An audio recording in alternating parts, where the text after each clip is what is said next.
Compromise Tariff of 1833. Compromise Tariff started by Henry Clay in 1833, South Carolina. The election of 1832 seemed to hurt Henry Clay in defeat. It was followed by events which made him one of the most noticeable persons. The Tariff Act of 1833 had greatly become more intense. Messages gradually abandoned the doctrine advanced in his Coleman letter and recommended a revision of the tariff to end of reducing the revenue and of giving up high protective duties as a system. Andrew Jackson signed the Tariff Act of 1832, which kept the protective system virtually intact.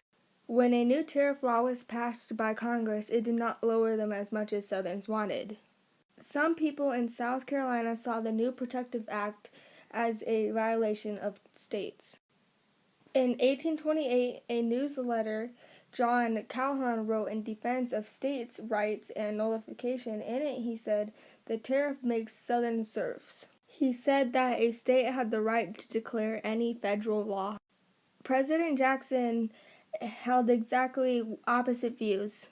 He realized that they could buy a law passed by Congress and the Union could not resist it. He warned South Carolina, "If one drop of blood to be shed, there is a defiance of the laws of the United States. I will hang the first man who participates."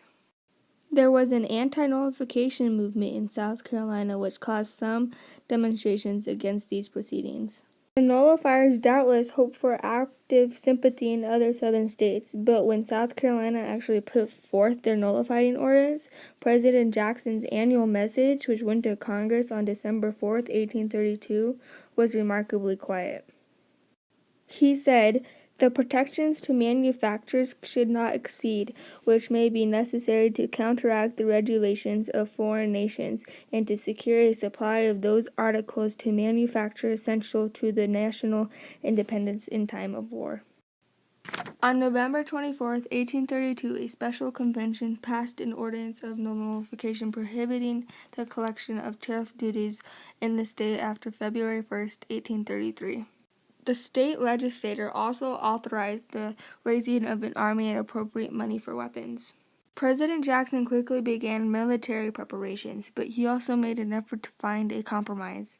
Leaders then introduced the Force Bill, which recognized the president's right to enforce the revenue laws.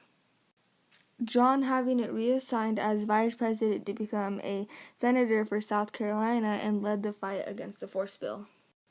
As the deadline for February approached, John cooperated with Henry Clay to push a compromise tariff through Congress. The compromise tariff, which was passed by Congress in March 1833, lowered the duty rates over the next 10 years and ended the nullification crisis. President Andrew Jackson, having become the least popular with the proclamation, was hailed with no end to enthusiasm. Clay was not among these opponents of it, through Jackson's who held this manifest with unqualified satisfaction.